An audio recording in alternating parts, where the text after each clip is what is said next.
We cross live to New York, where our U.S. business correspondent, Julia Sun, is waiting. Hi, Julia. Now, U.S. President Donald Trump pledged on Sunday not to bend his demand for a wall along the southern border with Mexico. But he said the barrier could be made of steel instead of concrete, Julia, as a potential compromise with Democrats now, who have refused to fund it. Give us more details and tell us, what does this say about the partial U.S. government shutdown? Well, yeah, Trump's comments came at the start of week 3 of this partial U.S. government shutdown, resulting from the dispute that has left, as you said, hundreds of thousands of federal employees idled or without paychecks. Trump threatened again, without really providing specifics on where the funding would originate, to declare a national emergency as an alternative way to build the wall, depending on the outcome of talks in the upcoming days. Democrats obviously have declined to approve the $5+ billion Trump wanted to fulfill his 2016 campaign promise to curb illegal immigration. And led by the new Speaker, Nancy Pelosi, Democrats passed a bill in the House of Representatives last week to reopen the government without wall funding. Now, Vice President Mike Pence led a second round of talks with congressional aides on Sunday about this issue, but Trump said he did not expect those talks to produce results, noting that the principals himself, Pelosi, and also Senate Democratic leader Chuck Schumer were the ones who could solve it quickly. But Trump said that there won't be any bend. Like you said, he later tweeted that the Pence talks were productive, but a Democratic aide familiar with the matter and the meeting itself said Democrats urged the White House to pass measures to reopen the government without wall funding, and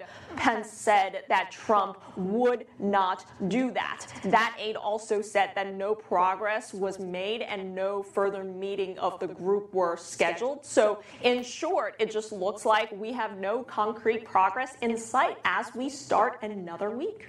Well, it's interesting to see, Julia, that neither Donald Trump or the Democrats are stepping down. Now, while that shutdown negotiation was happening, Senator Elizabeth Warren informally kicked off the 2020 Democratic presidential nominating fight over the weekend visit to Iowa, and she was basically condemning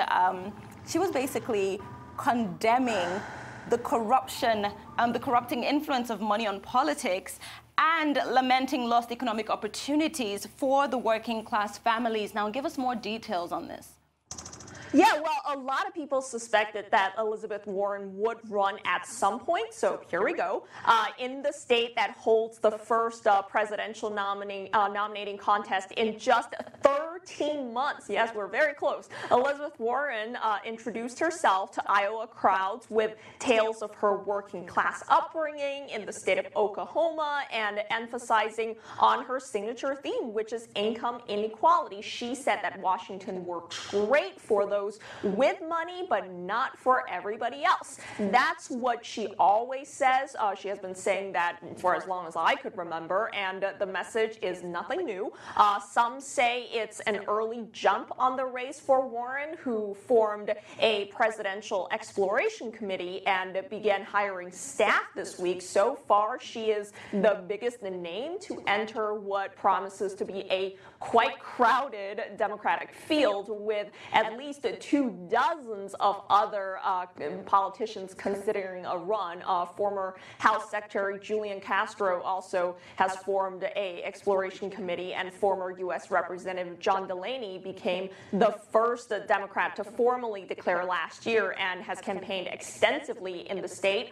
Joe Biden and Bernie Sanders' names consistently come up in the polls, but Elizabeth Warren had Iowa pretty much to herself this weekend, and she used that time to make contacts with prominent state activists and court crowds with promises to fight what she called a rigged economic system that favors the wealthy. She is pretty well liked by her supporters, but I have to say she is not without weakness. As you know, Warren was asked by a member of the crowd about her controversial choice of taking a DNA test to ease questions about her claims to Native American ancestry. history. Remember that when she was at Harvard, she was counted as a Native American on the university's register, and Donald Trump, time after time, belittled her claims by calling her Pocahontas, but more importantly, she faced criticism from her fellow Democrats and Native Americans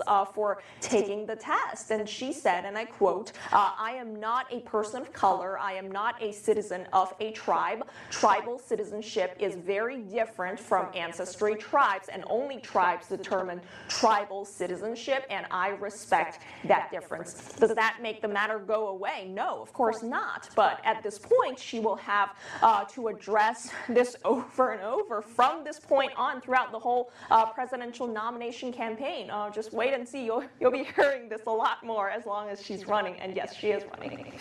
Well, Julia, I agree with you. She saw an opportunity and she took it. But Trump isn't going to let her get it without a fight. Now, Asian markets sped ahead on Monday as a dovish turn on by the Federal Reserve, and surprisingly strong U.S. data soothed some of the markets' worst fears about the global outlook. Now, trade talks between the U.S. and China seem to have helped as well. How are things looking in New York today?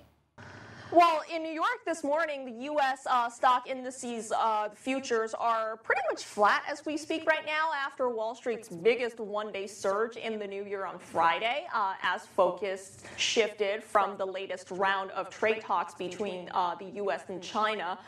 And the world's two largest economies kicked off talks in Beijing on Monday. You talked to my colleague Joe Flynn in Asia earlier. It's the first face-to-face meeting since U.S. President Donald Trump and China's President Xi Jinping in December agreed to a 90-day truce in the trade war to help strike a deal. Now, Trump said on our side, Donald Trump said on Sunday that trade talks with China were going very well, and that weakness in the Chinese economy itself gave Beijing a reason to work toward a deal.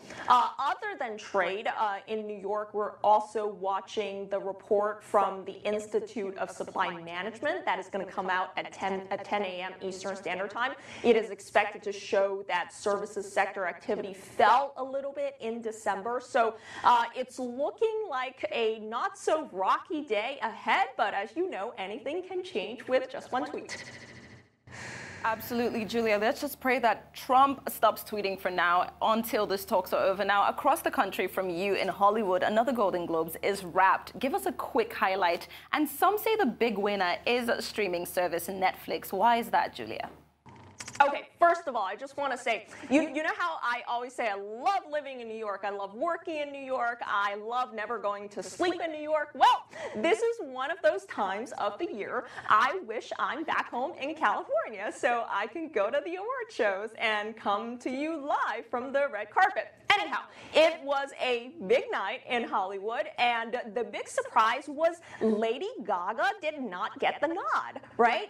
Queen musical Bohemian Rhapsody and U.S. segregation-era comedy Green Book took home the top Golden Globes, and Glenn Close took home the Best Drama Actress. Big surprise there again, although, to be fair, I've seen her shows and I've seen her here on Broadway. She is an actress with so much depth.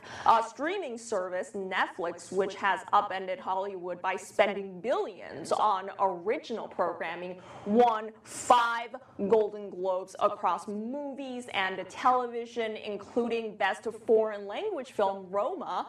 It's a Mexican movie. It also took the prize for Best Director, and it's seen as an Oscar frontrunner in February. And then I have to mention quickly Sandra Oh. She was co-hosting her first award ceremony, Golden Globe, her first Golden Globe ceremony, and she was named the Best Television Drama Actress for her BBC America thriller, Killing Eve.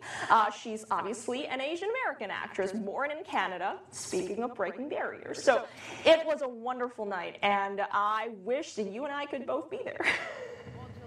Definitely wish we could have been there, but there's always next year. Now, there's a lot of big winners there, but I have to say a huge congrats to Netflix taking so many bold moves. Thanks so much for joining us today to discuss this. Arise U.S. business correspondent there, Julia Sun.